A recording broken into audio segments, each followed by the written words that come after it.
malta da Zombie TV, Diogo Trindade, o vosso guia de serviço, e hoje estou aqui para falar de board game. Mas antes de avançar, não se esqueçam, subscrevam o nosso canal, façam like na nossa página de Instagram e Facebook, e no YouTube carreguem no sininho para receberem uma notificação cada vez que nós lançarmos um vídeo novo. Hoje eu venho falar de um board game e talvez um dos board games mais esperados para mim a ser lançado no ano 2022. Qual é? Fiquem por aí e vão saber. 2021 foi o regresso ao normal. Foi o regresso ao normal dos eventos, das feiras, das conferências e, acima de tudo, do contacto entre pessoas.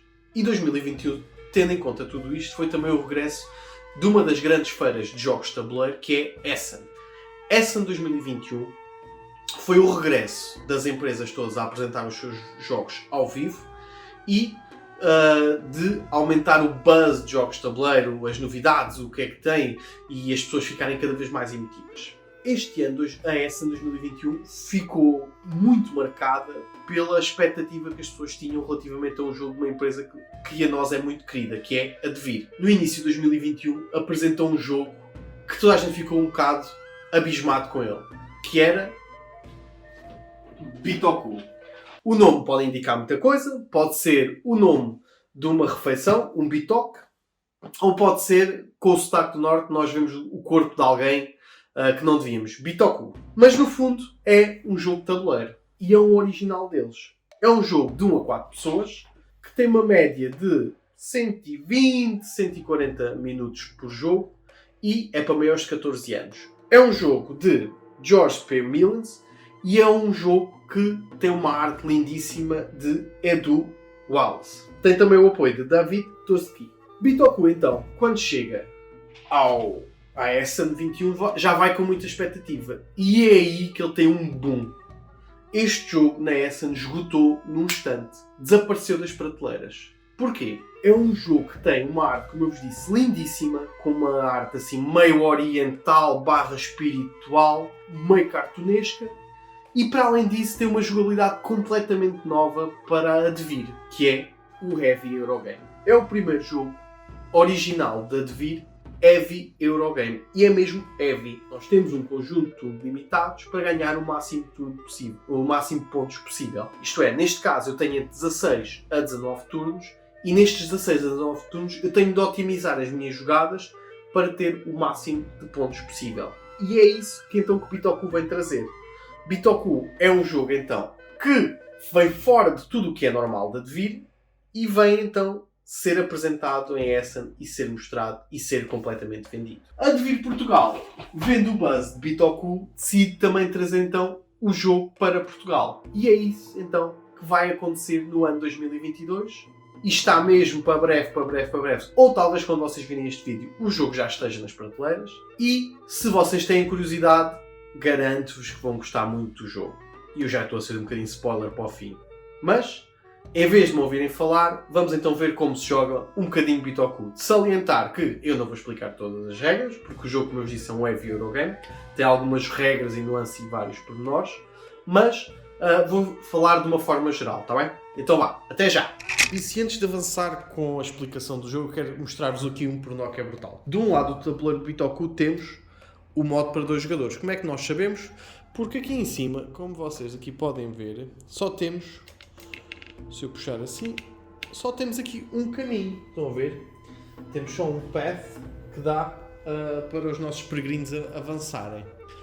Agora, se eu quiser... e para além disso, só temos aqui 2 lugares para 2 jogadores e temos aqui uma ação especial. Quem jogar a 2 jogadores pode perceber o que é que ela faz. Mas se eu rodar o tabuleiro, que é quando eu quiser jogar com mais do que 2 jogadores, com 3 ou mais, eu rodo isto e tenho aqui inserts. Não sei se vocês conseguem perceber. Tenho aqui um insert, tenho aqui 2, 3, 4, 5. Tenho aqui vários inserts. E para que é que estes inserts servem? Estes inserts servem para adaptar consoante a necessidade do jogo. Deixa-me cá aumentar aqui um bocadinho para vocês verem. Aqui os vários inserts que eu aqui tenho, estão a ver? E eu agora, com os inserts, vou colocando-os consoante o número de jogadores que eu quiser jogar. Por exemplo, imaginem que eu quero jogar com 3 jogadores. Este insert vai para o sítio dele e eu vou à procura dele, então é aqui. 3 jogadores. Consoante o número de jogadores, agora vou metendo este aqui. E ficam perfeitamente adaptados consoante a necessidade do tabuleiro. Estão a ver? Mais aqui. Ok. E eu agora aqui meti o errado. E pronto, isto é difícil de tirar. Nada. Olha. É só puxar aqui um bocadinho e está aqui. Deste lado até. Eu estou a puxar mal. Tem aqui uma folgazinha e é só rodar. Estão a ver? Este também consoante o número de jogadores, por isso vai ser este. Agora, defeito para mim. O defeito deste insert é quando são cruzados a isto. Vai levantar aqui, por isso estejam à espera que isto vá vincar. Vamos ver depois como é que ele se adapta consoante os tiles. Isto é um pequeno defeito, apesar deste insert ser espetacular nesta questão, como é aqui nas dobras, perde um bocadinho. E quem diz aqui também vai dizer, por exemplo, ali em cima nos caminhos. Querem ver? Para 3 jogadores. Não, até fica bem. Como é mais pesado, até fica bem gostado. Eu vou preparar um jogo para 3 jogadores. Como o jogo tem um setup um bocadinho chato, eu vou avançar para a frente e vou estalar os dedos e o setup vai aparecer feito, ok? 1, 2, 3 e pronto. O setup está aqui feito. Quero só salientar que o setup, como qualquer Eurogame, não é muito fácil de fazer. O Bitoku não traz insert, mas eu tive a sorte de deparar-me com o João Pimentel, que no Facebook dele partilhou então um insert que ele próprio fez e, como podem ver, ajuda imenso a facilitar a montagem do jogo e a fazer o setup dele. Por isso, obrigado, João, se estás a ver o vídeo, muito obrigado. Safaste-me já. Bem, como vocês estão aqui a ver, então, o jogo está aqui já feito todo o setup. O que é mutável de jogo para jogo? Já falámos das partes que se desmontam e montam para 2, 3 e 4 jogadores. Então agora vamos falar só assim do setup de uma forma geral, o que é versátil. Versátil, temos aqui então os tiles de pontos, estes saem, são baralhados antes de serem colocados e variam de jogo para jogo. Existem só 5, mas o sítio onde eles podem ficar são um bocadinho diferentes, está bem? Não interfere muito o jogo, mas fica aqui. Isto são os nossos tiles de espírito, consoante vamos aumentando. O que ficar em primeiro, segundo ou terceiro lugar, como está aqui descrito, vai ganhar os pontos que estão em cima no final do jogo, 6, 4 e 2. Coisas importantes de saber ao olharmos para o tabuleiro. Primeiro, tudo que tem um peixe roxo são pontos no final do jogo, ok? Nomeadamente este aqui, são tudo pontos no final do jogo. Tudo que tiver uma mão vermelha é obrigatório pagar e tudo que tiver fogo no final do turno é queimado, ok?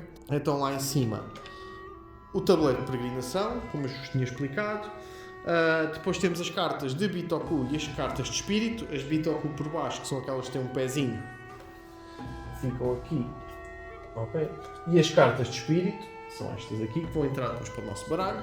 Aí o componente deck building.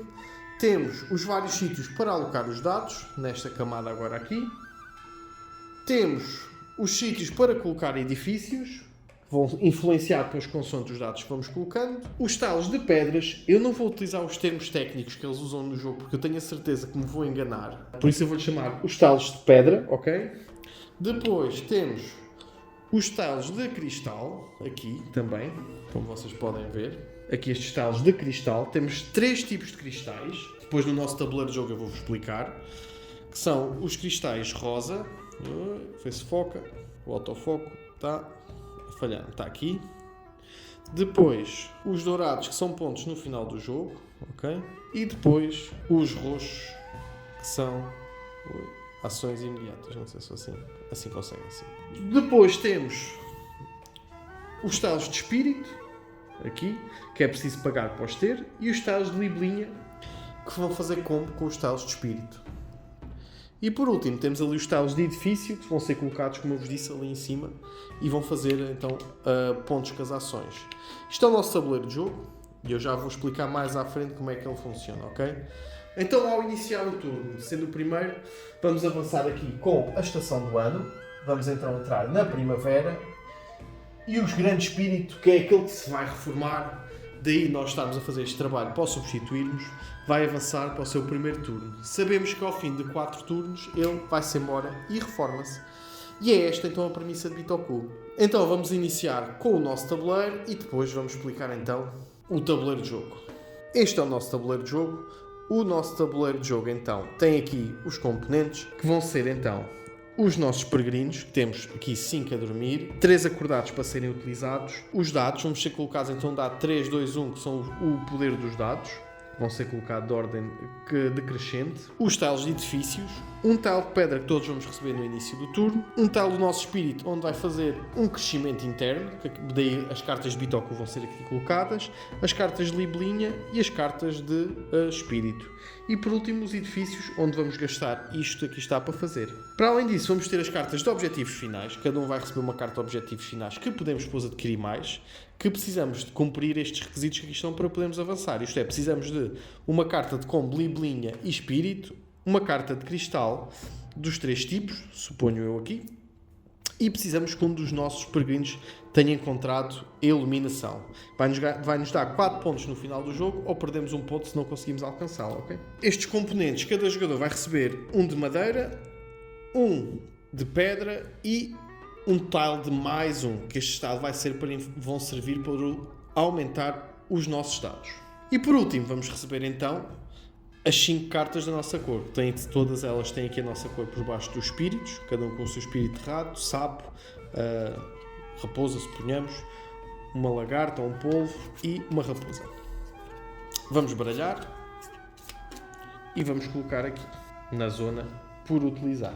Cada tile tem que também aqui acrescentar este bandeira, chamemos-lhe assim, da cor do nosso espírito, neste caso é o branco, que pode ser removido e virado para quando no final do jogo temos mais de 100 pontos, salientar que temos mais de 100 pontos para ajudar na contagem, ok? E é isto. Então, no início, o jogo tem a primeira fase, que é a fase de primavera, nomeadamente a fase em que fazemos o setup do nosso tabuleiro. O que é que acontece?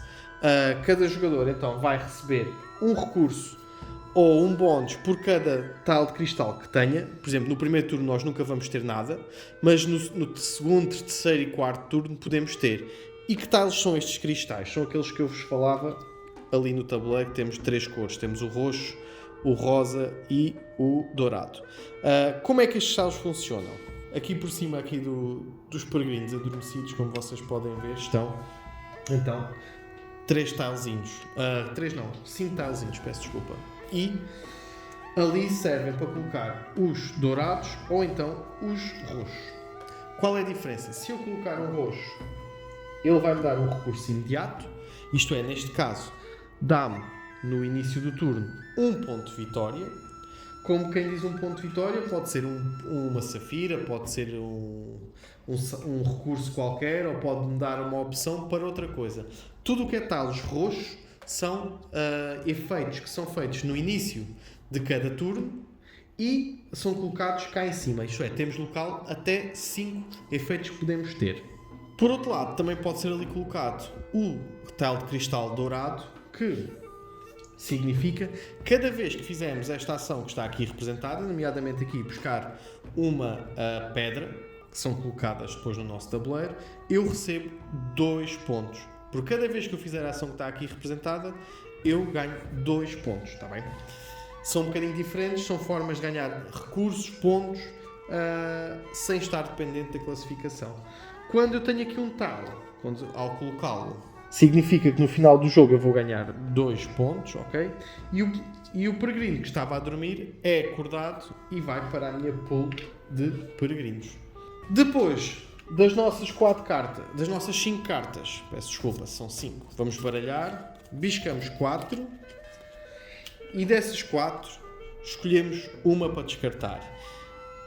E como é que vamos escolher as cartas? As cartas vão-nos permitir fazer ações, ok? E é aqui é que está muita parte da carne do jogo, na parte do deck building, que é eu ao colocar uma carta das duas uma. Neste exemplo posso ir buscar um token de libelinha ou um token de espírito. Posso fazer uma ação de edifício, que é construir um edifício, ou ir buscar um cristal. Recebo um de madeira ou um de pedra. Ou então vou iniciar uma peregrinação. E ao deparar-me com estas cartas, vou então escolher uma para descartar e vou utilizar as outras 3 para fazer o meu turno.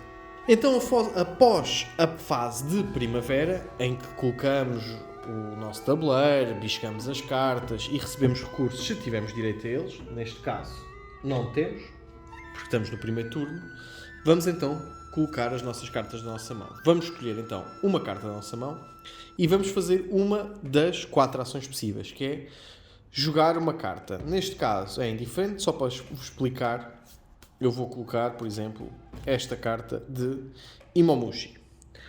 Ao colocar a carta de Imomushi, eu posso colocá-la num dos 3 sítios. Para mim, terá sempre mais sentido utilizá-la neste momento no dado mais valioso, que é o número 3. Eu vou colocá-la aqui. E esta carta vai-me dar um de madeira ou um de pedra, que é o recurso que eu vou adquirir. É uma carta muito simples, só nos dá isto, mas vai fazer-nos uma coisa, entre aspas, que é, ao jogar-se a carta para o sítio onde eu quero, vou desbloquear um dado. E então, a partir de agora, ganho mais uma ação que eu posso fazer, que é ou jogar uma carta da nossa mão ou colocar um dado no tabuleiro. Outra forma de desbloquear dados sem jogarmos uma carta é queimarmos um peregrino. Está aqui representado por este símbolo. Eu posso queimar, isto é, deitar fora um dos nossos peregrinos e fico logo com um dado disponível sem ter de utilizar a ação de uma carta da nossa mão. Agora, importante é tentarmos perceber que ações são essas que as cartas da nossa mão podem fazer. Então, as cartas da nossa mão permitem-nos fazer então, um conjunto de ações. De forma a esclarecer, Bitoku vem aqui com um manualzinho de apoio para cada jogador. E como isto é um Eurogamer, tem várias ações e vários mecanismos que vão ser desencadeados, por isso é assim meio grossinho. Que ações são estas? Temos aqui todas representadas, o que é que estas cartas nos podem fazer, o que é que nos podem dar e por aí afora, ok? Então, vamos começar com estas duas que são os principais. Estas 2 cartas permitem-nos fazer 4 ações diferentes. Que ações são essas? Vamos começar então com o Shinokami. O Shinokami permite-nos ir buscar uma libelinha, como está aqui representado, ok? E onde é que estão as libelinhas? Aqui. Temos em cima as cartas libelinhas. E que cartas libelinhas são estas? São cartas que nos vão fazer combos para fazer os objetivos de carta final, nomeadamente, por exemplo, estas cartas que estão aqui representadas. Estas não têm uma libelinha, mas deixa eu ver se eu encontro uma com uma libelinha. Esta tem. Se eu quiser alcançar esta carta de final de jogo, tenho de ter uma combinação entre libelinha e espírito. Estão a ver? Como é que eu adquiro o token de libelinha? O token de libelinha vou então escolher o que eu quero. E como é que eu vou escolher? Vou então olhar para estes e tenho aqui os 4 tokens representados, em que sei que aqui tenho que pagar um recurso, aqui tenho que pagar um recurso, aqui não tenho que pagar nada e aqui, se eu ficar com este tal, vou receber um recurso à minha escolha, ok? Para além disso, no final do turno eu sei que este tal vai ser queimado, por isso só tenho esta oportunidade de o ter. E então eu vou olhar e se eu tiver recursos para pagar, vou buscar um destes 2, se me interessar. Se não, vou buscar o do meio, ou se precisar de um recurso vou até buscar o da ponta, se o token me interessar. Honestamente, a meu ver, se calhar o que me interessa é este token aqui. Pergunto a vocês, o que é que este token faz? Aí é que está. Este token permite-me buscar uma carta de Bitoku, quando esta libelinha for ativa. Mas esta libelinha só é ativa quando acontecer um certo mecanismo, isto é, eu fico com ela guardada, mas ela ainda não me vai dar bónus nenhum. Porquê? Porque como está aqui representado muito bem, eu para poder ganhar isto tenho de ativar a libelinha e o espírito. E é aí que entra a outra parte da carta, que eu ou posso ir buscar uma libelinha, estão a ver? Ou posso ir buscar uma carta de espírito, que está mesmo abaixo. E a carta de espírito, como vocês podem ver, já é um bocadinho mais exigente. O que é que eu preciso? Preciso de ou 2 de saque e 1 de safira ou de saque, ou 1 de saque e 1 de safira e outro de saque, ou 1 de saque e 1 de safira. Consoante o que eu for buscar, vou ganhar pontos no final, logo quando eu for buscar. Por exemplo, se eu for buscar este estado, eu pago isto, mas ganho 5 pontos logo imediatamente. Tem um peixinho dourado, estão a ver? Os estalos de espírito, como vocês aqui podem ver, existem 4 grandes tipos. Eu não vou especificá-los, mas cada um dá um bónus, dá um recurso. Este, por exemplo, eu posso escolher ou um recurso à minha escolha, ou então vou buscar um tal de mais um nos dados. E este espírito, mal eu o obtenha, ganho logo o recurso, ao contrário da libelinha. Como eu tinha dito, a libelinha eu preciso de juntá-la com o espírito, e ao fazer isto, eu ganho o recurso da libelinha, o espírito eu ganho logo mal o vá buscar. Por isso compensa muitas vezes ir buscar primeiro o espírito para ganhar os pontos e a libelinha depois para fazer. E assim tenho uma combinação aqui. A outra ação que nós podemos fazer é construir um edifício ou então adquirir um cristal. Onde é que estas ações vão fazer? Do mesmo lado oposto aqui destes talos. Em cima o edifício. E eu aqui vou buscar o edifício à minha escolha, sendo que o pagamento do edifício está no nosso board. O pagamento do edifício vai estar aqui na zona inferior do nosso board, que vai ser ao início um de madeira, depois um de pedra, depois um de madeira e pedra e por aí afora. Ao adquirirmos então o edifício, o que é que acontece? Agarramos no token, escolhemos o edifício que nós queremos, após pagar o que está dito na nossa board, nomeadamente, por exemplo, interessa-me este aqui, está aqui o edifício. O que é que este edifício significa? Eu, ao adquirir este edifício, vou ganhar logo este bónus, isto é, vou fazer com que um espírito do meu adversário deixa 2 pontos. O espírito, se vocês se lembrarem, era aqueles tracks aqui em cima, como vocês estão aqui a ver. Posso eu avançar ou podem os meus adversários recuar e vou ganhar um tal de mais 1 ponto para o meu dado, ok? Aqui, como podem ver. Depois, vou escolher o sítio onde eu quero colocar, e aqui vai ser na zona dos edifícios. Pode ser de um lado ou do outro, estão a ver? Pode ser de um lado ou do outro. Tem de ser representado neste sítio aqui que está com este símbolo.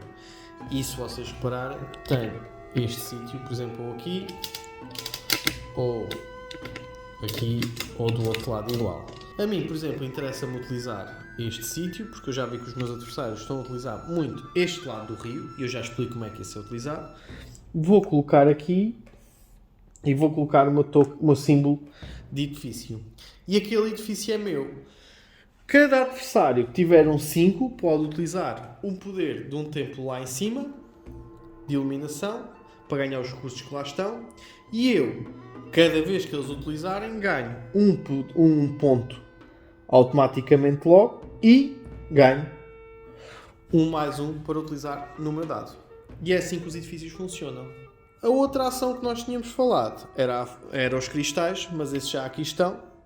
Já vos tinha falado dos cristais, em que a única exceção que falta falar é agora na parte dos dados. Mas estas são as grandes partes das ações que nós podemos fazer. Só há uma ação que ainda não está aqui descrita, que vou agora passar a falar, que é a peregrinação, que é feita lá em cima. A peregrinação, como vocês podem ver, tem este símbolo de cajado. E o que é que isto significa? Significa que eu posso andar com o meu peregrino um espaço, porque ele só tem um cajado. Se tivesse 2 cajados, eu podia andar 2, se tivesse 3, eu podia andar 3. Então, como é que se inicia uma peregrinação? Temos 2 sítios de início, 2 pontos de partida, de um lado e do outro, e ao avançar, se eu quero começar uma peregrinação, vou colocar o meu peregrino assim. Se eu avançasse 2 lugares, eu andava 1, 2. Ou 1, 2. O que é que acontece se eu subir para cima? Consoante nós nos saímos do caminho principal, eu vou encontrar a iluminação. Neste caso, eu vou ganhar os recursos que aqui estão e vou dizer que este peregrino encontrou a paz de espírito, ok? A peregrinação vai acontecendo consoante os sítios que já estão ocupados não podem ser novamente ocupados, sabendo que temos aqui os templos também que vai acontecendo. Se eu vier aqui um boneco meu no templo, se encontrarem a luz no templo, não pode ir para o de cima, mas qualquer peregrinação pode-se iniciar a partir do local onde um boneco meu já encontrou a paz de alma, ok? Temos aqui zonas com pontos que nos pedem para nós fazermos requisitos, isto é, neste caso nós precisamos ter uma carta de Bitoku e na ponte lá mais à frente, como vocês podem ver, ali pede-nos 2 cartas de Bitoku, ok? E a peregrinação vai acontecendo aqui.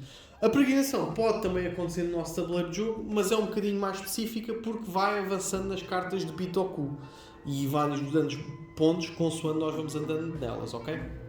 Outras ações importantes, também em cartas um bocadinho mais avançadas, temos as peregrinações, como eu vos tinha dito, mas aqui fazemos 2 ações. Avançamos o nosso espírito numa das tracks ou um ponto em 2 tracks Isto é, só tenho de mexer o meu espírito 2 vezes, pode não ser necessariamente o mesmo, e então mais uma peregrinação. Se não tiver aqui um traço, significa que temos 2 ações com a carta. Como podem imaginar, esta carta é muito boa. E depois temos aqui um símbolo também, que é o símbolo de pedra. Isto é, podemos escolher uma daquelas pedras do tabuleiro que já vos tinha falado no início, ou então podemos colocar um peregrino ativo no caminho das nossas pedras, onde está um círculo. Tudo o que estiver um círculo fechado, podemos colocar lá só um peregrino. Tudo que tiver um círculo aberto, podemos colocar vários. Posso colocar então um peregrino ao pé de uma pedra com este símbolo, ok? Este significa colocar uma pedra, este colocar um peregrino numa zona à volta de uma pedra. Porquê? Quanto mais peregrinos eu tiver à volta desta pedra, vou multiplicar. Neste caso, à volta desta pedra eu posso ter 3. 1, 2, 3. Eu ganho 3 pontos por cada espírito que eu tiver deste tipo e espírito que eu tiver deste tipo, ok? Isto vai nos dar pontos no final do jogo. Isto só se classifica depois no final do jogo, mas são pontos que se vai adquirir. E o mesmo peregrino pode dar para esta pedra ou para uma futura pedra aqui, está bem? Agora, consoante a gente vamos avançando nos peregrinos, temos de pagar recursos para os ir colocando nestes sítios. Os únicos sítios que são de borla são estes 2 primeiros, está bem? E os dois últimos, claro, também. A segunda ação que nós então podemos fazer, como eu vos disse, então, para além de jogar uma carta da nossa mão, pode ser colocar um dado ativo no tabuleiro. Ao colocar um dado ativo, eu tenho de estar com atenção se por cima dele está um cristal cor-de-rosa, como este. O que é que isto significa? Se em vez de termos aqui um peregrino a dormir, tivermos lá colocado um cristal cor-de-rosa, cada vez que eu ativar este dado, vou ganhar um de pedra. E isto pode ser colocado nos 3 dados. Isto é uma forma de nós fazermos um engine building para nos dar então mais recursos. E como eu já vos expliquei anteriormente, ao colocar um cristal, o peregrino acorda e ganhamos mais um peregrino, ok? E onde é que são colocados então os dados no tabuleiro? Como eu vos disse, os dados são sempre um valor fixo. Este era o dado de 3, como estão aqui a ver. E então onde é que eu posso colocar? Posso colocar nas ações estáveis. Que ações são essas? São estas ações. Tenho ganhar 2 tokens de mais 1, ganhar um token de mais 1 e buscar uma carta de objetivo para final de jogo. Um token de mais 1 com um recurso à minha escolha. Um token de mais 1 com uma ação de peregrinação. Estes tais aqui fixos são importantes porque qualquer pessoa os pode utilizar e vocês já vão perceber porquê, independentemente do número que estão. E quanto mais alto nós colocarmos, isto é, se eu colocar aqui mais alto, eu passo a ser o primeiro jogador no próximo turno. Se ninguém ali colocar nada, o primeiro jogador mantém-se, está bem? Os outros sítios onde eu posso colocar o dado é na parte de baixo do rio. Na parte de baixo do rio, consoante o valor do meu dado, eu vou ter ações. Que ações são essas? Vai variar um bocadinho. Esta aqui, com o dado de 1, eu vou poder baixar o espírito de um adversário meu. Com os espíritos 2, eu posso ir buscar uma libelinha ou um espírito. Posso ir buscar uma libelinha ou um espírito, sendo que o espírito é com o valor reduzido. Nos 4 e 5, posso ir buscar uma libelinha ou um espírito. Um deles com o custo reduzido por menos 1. E por último, com o 6, posso ir buscar o espírito e uma libelinha. Posso ir fazer as 2 ações. Olá, tem a ver com peregrinações, também é fácil de perceber. Recursos, se eu quiser ir buscar um recurso ou outro, um recurso à minha escolha, 2 recursos e 3 recursos. E por último, edifícios. Se quer colocar um edifício é um cristal sendo que o cristal é com desconto, ou então um edifício e um cristal, os 2 juntos, sendo que claro, o cristal é com desconto. Porque o edifício vai-se sempre buscar com os recursos que estão no nosso tabuleiro. Mas para além disso, o poder do dado tem outra influência. Se por acaso, no local onde eu quero colocar o meu dado, neste caso o meu dado 3, já lá estiver um dado de poder 4, o que é que vai acontecer? Ao colocar o meu dado, eu não vou poder utilizar o poder. Porque já lá está alguém a utilizar então a floresta. E então, como o meu dado é inferior ao dado que já lá está, eu não vou poder utilizar nenhum destes poderes. A única coisa que eu poderia utilizar seria aqui um edifício, se cá tivesse algum.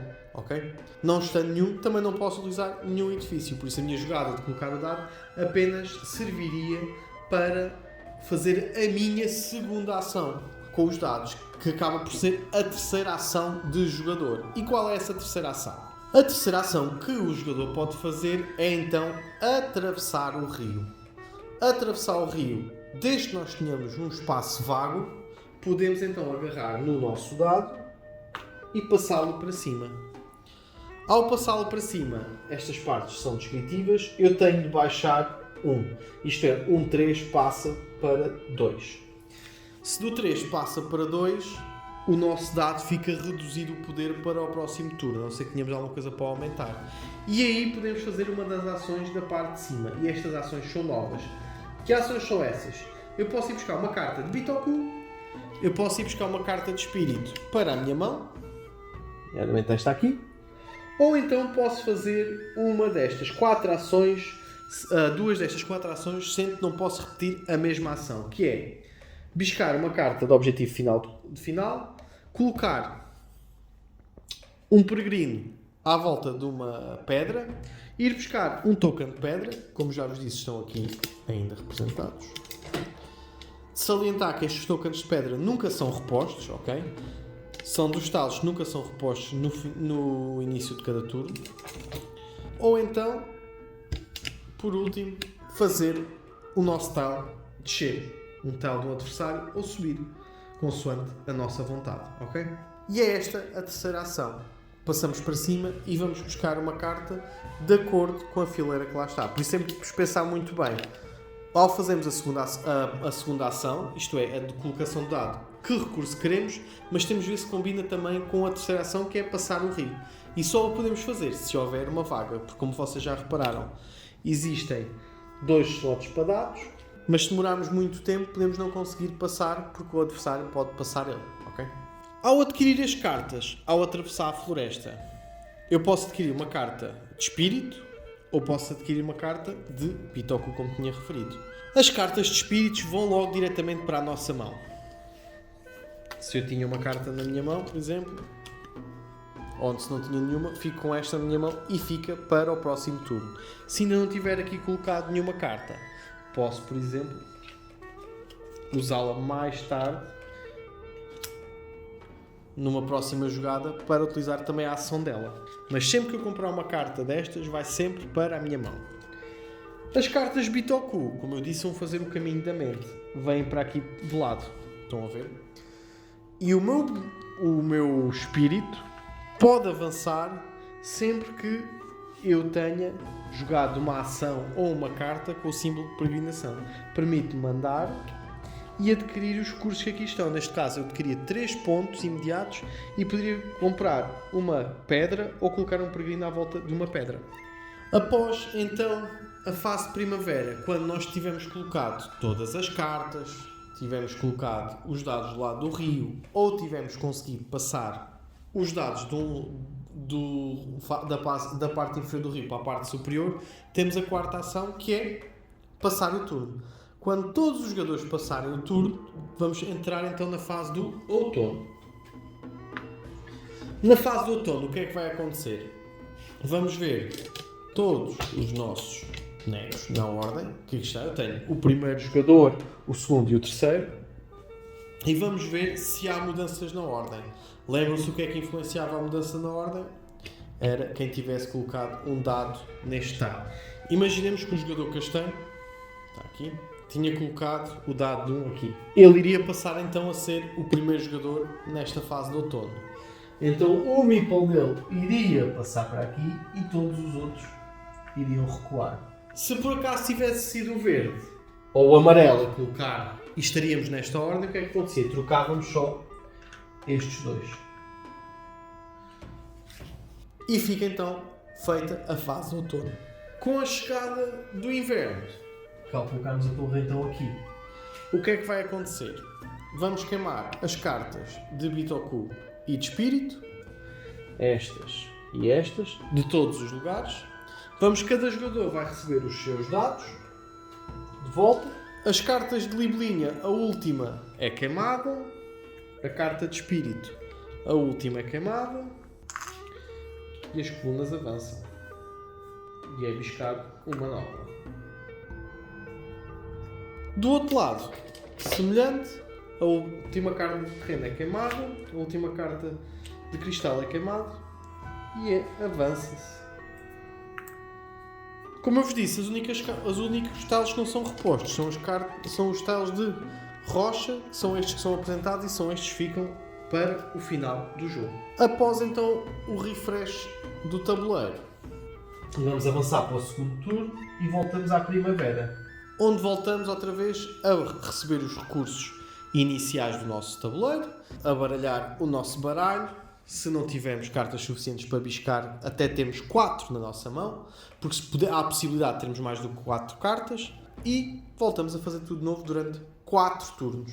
Ao final de 4 turnos, o espírito abandona a floresta e vamos então contar pontos no final do jogo. Então o que é importante para contabilizar pontos? Primeiro, vamos então ver como está aqui no nosso ajudante, que é aquele livrinho que eu vos disse que ele tinha muita coisa.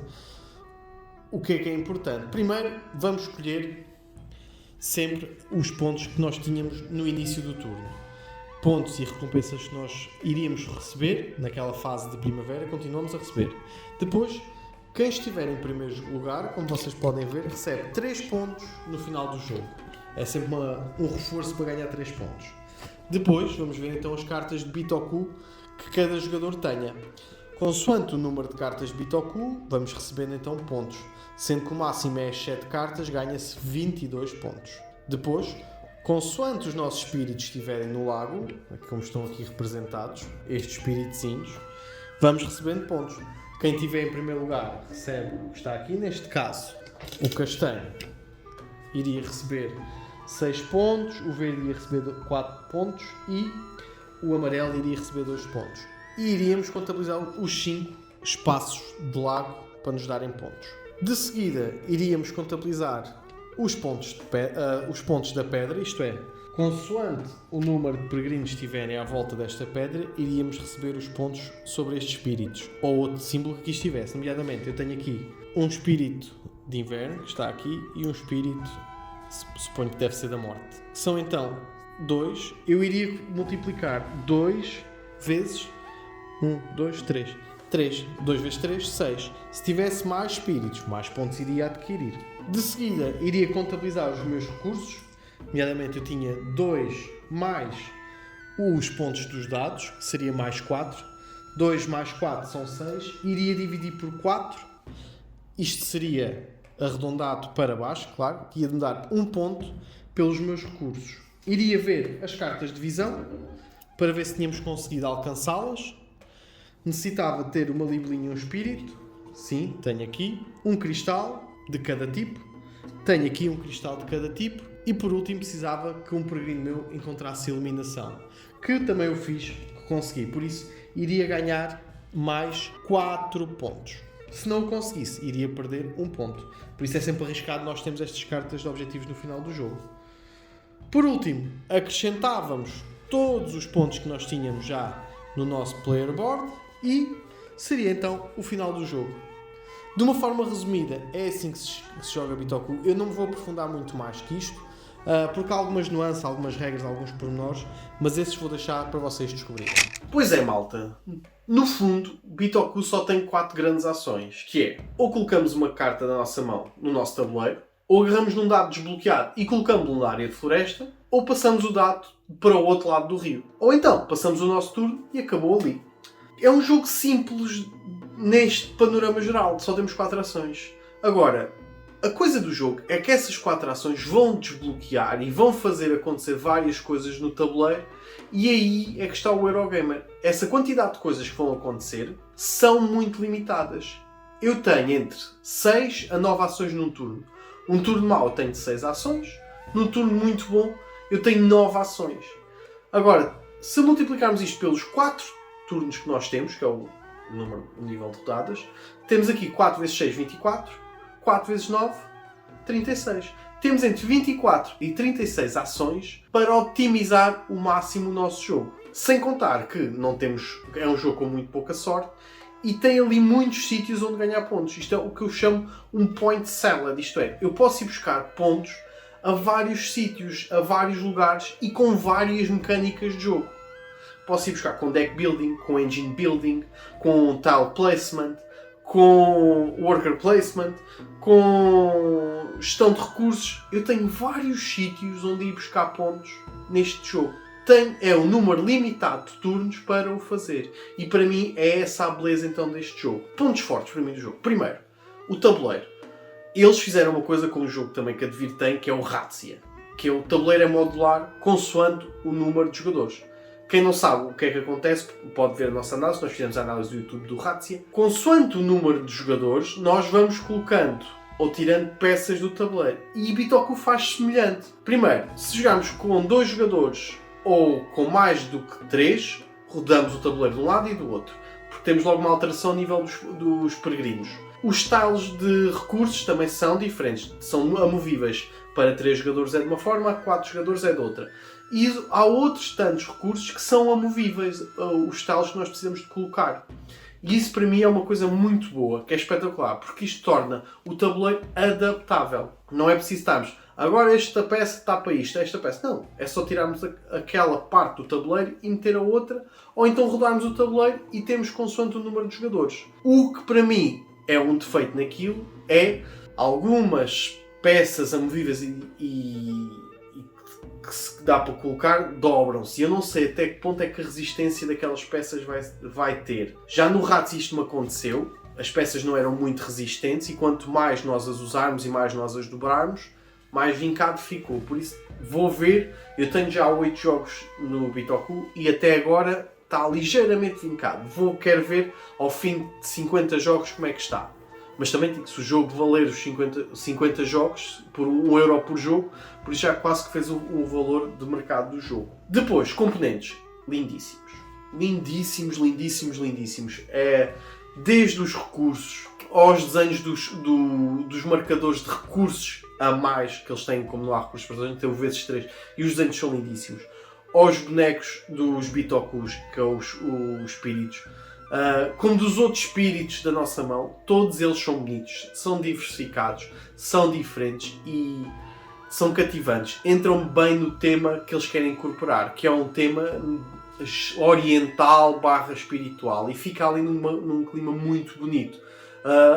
Eu acho que o jogo consegue ser mais bonito. Para mim, um dos jogos mais bonitos que eu tenho é o Everdell. E eu acho que este consegue ser mais bonito que o Everdell. É lindíssima a arte do jogo e mesmo os recursos, os tokens, a arte deles é toda lindíssima. Mesmo a simples libelinha é lindíssima, o token de libelinha. Defeito para mim dos componentes. O jogo ocupa muito espaço na mesa e o setup do jogo demora um bocadinho de tempo. Como tem muitos componentes, muitas coisas, está tudo organizado em saquinhos. O Bitoku não tem um insert de jogo bem feito, não tem. E então são muitos saquinhos, temos de tirar, meter, ver o que é para adaptar-se ao número de jogadores. Coisa boa, o João Pimentel, que também tem um canal de YouTube, postou um insert que ele fez e eu falei com ele e comprei-lhe o insert. E posso dizer que é brutal. Se vocês puderem, quiserem, falem com o João, que ele também vos consegue orientar o insert pelo um bom preço. Não foi um preço nada de especial. E encaixa perfeitamente no jogo e fica tudo 5 estrelas na caixa. E é muito mais fácil o setup depois de termos este insert. Acho que é uma lacuna que o jogo tem, é a falta do insert e a forma como a quantidade de coisas que tem para colocar-se. Outro defeito do jogo também, já que estamos a falar de coisas boas e más, é, como eu disse, o espaço na mesa. O jogo ocupa muito espaço na mesa, não é uma coisa que me incomoda muito, mas ao ocupar muito espaço na mesa tem ali muita coisa, não só fisicamente muito espaço na mesa, como visivelmente, como tem tanta arte, tanta coisa, ocupa ali tanto espaço, que às vezes não conseguimos perceber onde é que é os sítios para colocar os dados, ou para fazer, onde é que podemos fazer a ação, o que é que a ação está ali bem a fazer, temos de estar a olhar com muita atenção. Isto para mim são defeitos first world problem. O que é que eu dizer com isto? São coisas mínimas, são coisas que passam completamente ao lado. Não são grandes defeitos, mas são defeitos. Depois, a jogabilidade, para mim, é o ponto forte de Bitoku. Para além da arte, que é o jogo vai buscar tanta mecânica que eu gosto e encaixa-as perfeitamente. Não faz nada novo, não traz nenhum mecanismo novo, não inova como alguns jogos que a Devir já trouxe, mas agarra num conjunto de mecanismos muito bons, deck building, o set collection, o worker placement, o tile placement, e junta-os todos e consegue fazer uma salada de pontos. Todos estes recursos e todos estes mecanismos e trazer aqui, então, um jogo bem feito. Eu honestamente acho o jogo muito bem feito. O jogo joga-se da melhor forma entre 2 a 3 jogadores. 3 se calhar é o ótimo. 2 jogadores joga-se bem, 3 é o ótimo. 4. Não sei até que ponto é que ele funciona. Eu joguei a 4 só um jogo e torna-se um pouco mais lento, mais demorado, porque depois ocupamos o sítio um do outro, depois quem tiver ali um bocadinho de paralisia do pensamento, está ali à espera de fazer o que é que não há de fazer, demora ali e o jogo abobra um bocado. 3 jogadores, eu achei o ponto perfeito para mim. E sendo um Eurogamer, é um jogo que já tem tanta coisa para pensar, se ainda estivermos a pensar muito no nosso turno, demora imenso tempo a jogar. Agora, se é um jogo para toda a gente, não. Eu não teria uma pessoa que nunca jogou um jogo de tabuleiro a jogar o Bitoku. Não. A pessoa vai se perder. Agora, uma pessoa que já está habituada, que já joga um Catan, que já joga um Marco Polo, que já está habituada a jogar, eu acho que é um jogo que se adapta bem. Agora, pessoas que nunca jogaram jogos de tabuleiro, eu não recomendo começarem por aqui, porque vai assustá-los. Agora, ao contrário dos outros Eurogamers pesados que eu tenho, nomeadamente o Kanban, o Vindication, também é um heavy Eurogamer que eu considero, é um jogo, para mim, que eu consigo trazer alguém que esteja habituado a Ameritrash ou a Dungeon Crawler, chamem-lhe o que quiserem, um tipo de jogo diferente e apresentar-lhe o Bitoku. Eu fiz isso com um amigo meu, com o Filipe, foi só um jogo a dois, trouxe-o, mostrei-lhe o jogo e ele, isto é um euro, não sei se vou gostar muito. Jogou, ganhou e disse, isto tem aqui muitos mecanismos que eu gosto, tem aqui muita coisa que é fixe. Exato. Eu acho que é um jogo que é capaz de trazer muita gente. E para além disso, a Devir, ao trazê-lo a Portugal para um nicho de jogadores tão pequeno, que é os Eurogamers, e já em português, eu acho que é uma excelente possibilidade que as outras pessoas têm de experimentar o jogo. Ok, provavelmente não vai ser barato. Eu não sei o preço de mercado, mas provavelmente deve ficar entre os 60, 70, penso eu. Vai ser um jogo que, se lhe derem uma oportunidade, até é capaz de vos surpreender. Porque tem tanto mecanismo bom, tanta forma de lidar bem do jogo, que eu acho que o faz muito bem e que vos vai conquistar. Da minha opinião, eu já vos disse no início, para mim tornou-se no meu jogo favorito da Devir. O jogo era ocupado pelo Gancho. Quero agradecer também à Devir Portugal por me terem enviado o jogo. O jogo que eu tenho é com as regras em inglês, mas em Portugal eu sei que vão sair com as regras em português e estão a ter um grande trabalho para as trazerem em grande qualidade. Eu sei que o Ricardo Gomes tem estado a perder muitas noites em branco para trazer uma boa qualidade do manual em português para as pessoas terem a opção de jogá-lo, está bem? Como eu vos disse, então o jogo leva um selo de obrigatório, é um jogo recomendado, obrigatório, acho que faz parte de toda a coleção de qualquer jogador que goste de jogar jogos. Por isso, malta, esta foi a minha análise de Bitoku, espero que tenham gostado, é um jogo fenomenal, é um jogo que eu adorei, é um jogo que vai ficar aqui muito tempo na minha coleção. E com o insert então que eu tive a possibilidade de trazer, fica espetacular, está bem? Malta, da minha parte é tudo, espero que tenham gostado. Bons jogos, bons filmes e boas leituras.